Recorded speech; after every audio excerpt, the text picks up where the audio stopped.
Hello everyone, my self mister दया साहू। अभी हम लोग स्टडी करेंगे प्रकाश के अपवर्तन पर आधारित कुछ न्यूमेरिकल क्वेश्चन को देखेंगे, जिसमें है पहला टॉपिक है हमारा प्रकाश का अपवर्तन। जानना भी जरूरी है कि इसका अपवर्तन होता क्या है।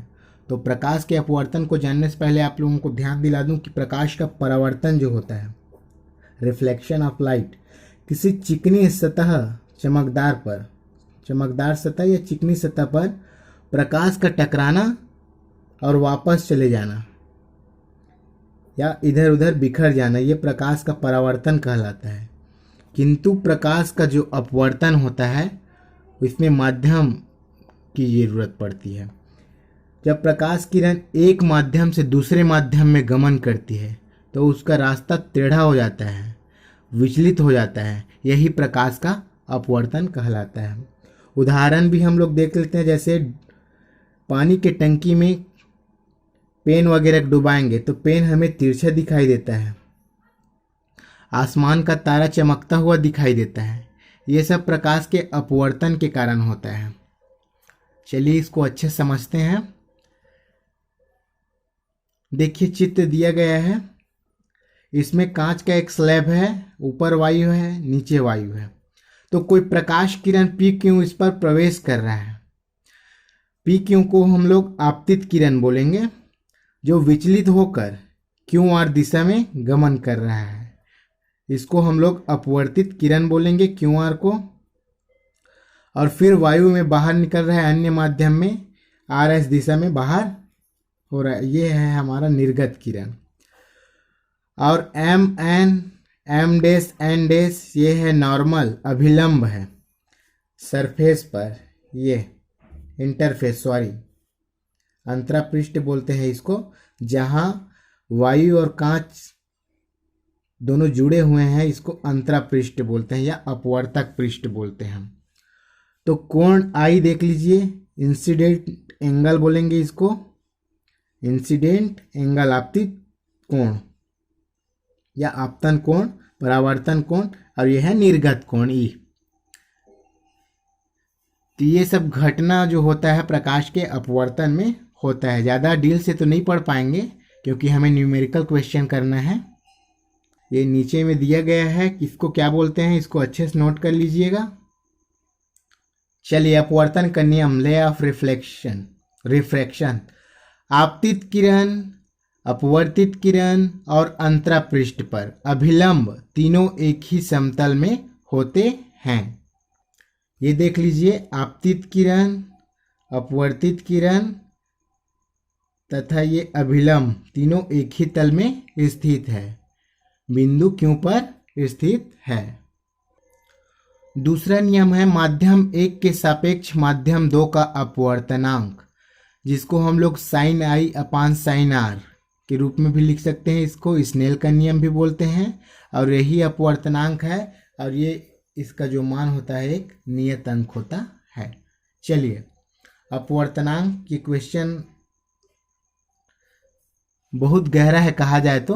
क्वेश्चन को जानते हैं हम लोग, इसका सॉल्यूशन नहीं जानते, इसके बारे में नहीं जानते अपवर्तनांक होता क्या है। तो वास्तव में अपवर्तनांक माध्यम का एक गुण होता है जिसके आधार पर माध्यम में प्रकाश की गति या वेग का निर्धारण किया जाता है। ये मोस्ट आईएमपी है क्योंकि इस क्वेश्चन का आंसर देने में मैं भी कहीं ना कहीं चूक गया था। यह दो प्रकार का होता है, एक निरपेक्ष अपवर्तनांक और दूसरा सापेक्ष अपवर्तनांक।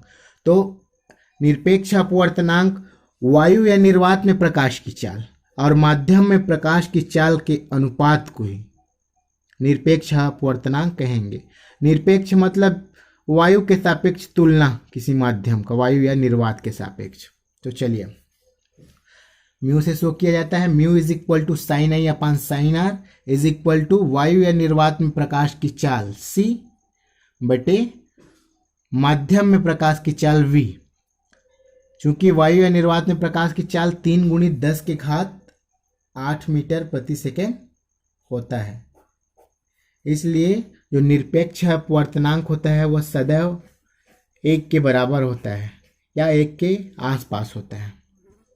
सापेक्ष अपवर्तनांक, तो सापेक्ष अपवर्तनांक सेकंड है हमारा, इसको भी देख लेते हैं। जब प्रकाश किरण एक माध्यम से दूसरे माध्यम में प्रवेश करती है तो माध्यम के सापेक्ष दूसरे माध्यम के अपवर्तनांक को सापेक्ष अपवर्तनांक कहते हैं। एक माध्यम के अपवर्तनांक को दूसरे माध्यम के अपवर्तनांक से कंपैरिजन करना ही सापेक्ष अपवर्तनांक कहलाता है। देख सकते हैं छोटा सा इसके लिए फार्मूला, माध्यम का सापेक्ष अपवर्तनांक, माध्यम एक के सापेक्ष माध्यम दो का अपवर्तनांक जो कि उनके वेग के अनुपात के बराबर होगा। माध्यम एक का वेग बटा माध्यम दो का वेग। चलिए, प्रकाश की उत्क्रमणीयता का सिद्धांत, प्रकाश की उत्क्रमणीयता का सिद्धांत है छोटा लेकिन मजेदार है, देखिएगा।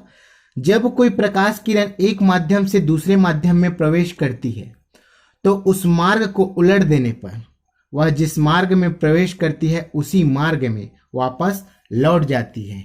यही प्रकाश का उत्क्रमणीयता कहलाता है। मान लेते हैं ये कांच है और ये वायु है, तो इस पर कोई प्रकाश किरण हम लोग आपतित कर रहे हैं तो ये विचलित हो गया। अब अगर ये विचलन के स्थान पर कोई दर्पण लगा दे तो ये वापस उसी दिशा में वापस लौट जाएगा और ये फार्मूला हमारे पास उत्पन्न होके आएगा, a mu g is equal to a g mu a. वायु के सापेक्ष कांच का अपवर्तनांक जो होगा कांच के सापेक्ष वायु के अपवर्तनांक के व्युत्क्रम होगा। यही है उत्क्रमणीयता का सिद्धांत। चलिए जल्दी से न्यूमेरिकल क्वेश्चन करते हैं। मोस्ट आईएमपी है, छोटा है मतलब आईएमपी है, जो समझ में आए वही आईएमपी है ना।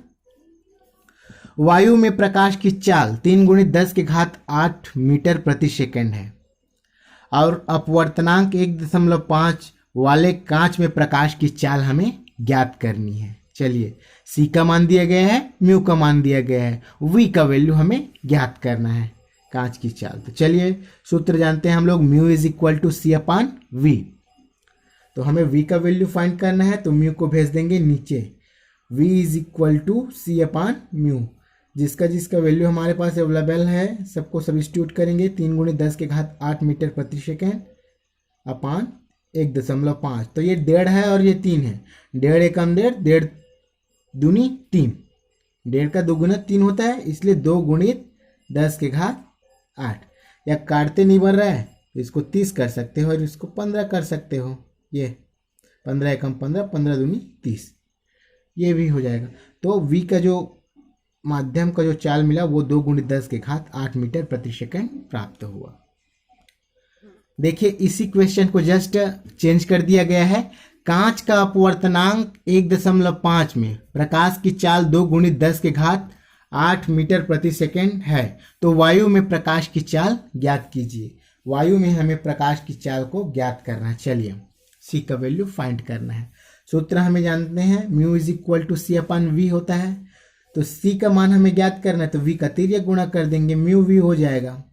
म्यू का मान है 1.5 गुणित वी का जो मान दिया गया है चाल, प्रकाश की चाल 2 × 10⁸ मीटर प्रति सेकेंड। फिर यही 2 पंचे 10 का 0 हासिल 1, 2 एकम 2 और 1 3। तो एक संख्या के बाद दशमलव है तो एक संख्या के बाद दशमलव लगा देंगे। ये 3 × 10⁸ मीटर प्रति सेकेंड हमें आंसर प्राप्त हो जाएगा। क्वेश्चन नंबर 3 देखते हैं। मोस्ट आईएमपी है। कांच का अपवर्तनांक 1.5 है तो कांच के सापेक्ष वायु का अपवर्तनांक क्या होगा। कांच का अपवर्तनांक 1.5 है दिया गया है, तो कांच के सापेक्ष वायु का अपवर्तनांक क्या होगा। अभी उत्क्रमणीयता का जो सिद्धांत पढ़े हैं बस उसी को अप्लाई करना है।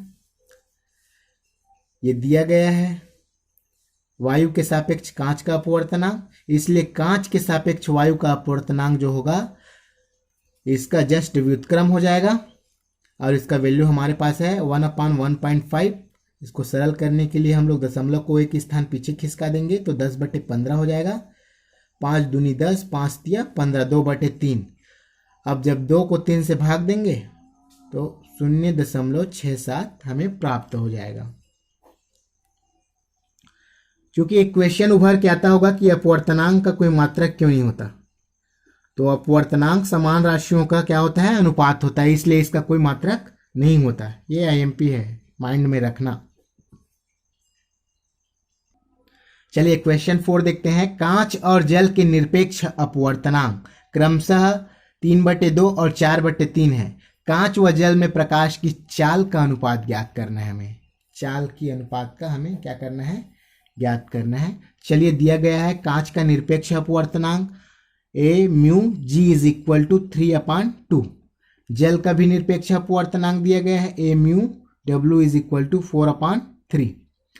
इसलिए कांच व जल में प्रकाश की चाल का अनुपात, तो प्रकाश की जो कांच और जल होना चाहिए, तो g mu W is equal to a mu W upon a mu g, जिसको हम लोग V g upon V W के रूप में लिख सकते हैं, कांच व जल में प्रकाश की चाल के रूप में। तो जिसका जिसका वैल्यू है हमारे पास सब्स्टिट्यूट कर देंगे।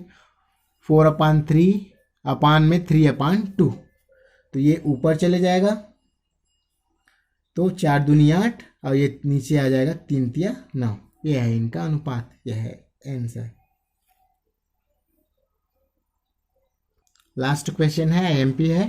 कांच के एक आयताकार गुटके जिसका अपवर्तनांक 1.5 है में एक प्रकाश किरण 30 डिग्री के कोण पर अपवर्तित होता है। आपतन कोण का मान ज्ञात करना है हमें। देखिए म्यू का मान दिया गया है, अपवर्तित कोण मतलब आर का मान दिया गया है। चलिए दिया गया है कांच का अपवर्तनांक 1.5, अपवर्तन कोण आर बराबर 30 डिग्री। आपतन कोण का मान हमें ज्ञात करना है, आई का मान। तो हमें ज्ञात है जो अपवर्तनांक होता है या स्नेल के नियम से mu is equal to sine I upon sine R होता है, स्नेल नियम से। तो आई का मान हमें ज्ञात करना है, तो sine I is equal to mu sine R हो जाएगा। म्यू का मान 1.5, आर का मान है हमारे पास 30 डिग्री, तो साइन 30 डिग्री। और साइन 30 डिग्री त्रिकोणमिति चार्ट से क्या होता है, 1/2 होता है, तो 1/2। अब 1/2 हो गया, तो इसको 1.5 को फिर 2 से डिवाइड करेंगे तो 0.75 हमें प्राप्त होगा साइन आई का मान। आई का मान निकालेंगे तो साइन इनवर्स, और ये आ जाएगा आपका एंगल में 0.75। यह है हमारा आंसर। अगर इसका मान हमें दिया गया है ब्रैकेट वगैरह में क्वेश्चन के साथ, तो इसका आंसर ये हो जाएगा। फिर ये आंसर, घबराने की बात नहीं है, आंसर यहीं तक कंप्लीट है। अगर दिया गया है निर्देश में, संकेत में, तो ये लिखेंगे, नहीं तो कोई ज़रूरी नहीं है। सबके माता पिता के चरणों में नमन। God bless you and thank you all of you. Thank you very much.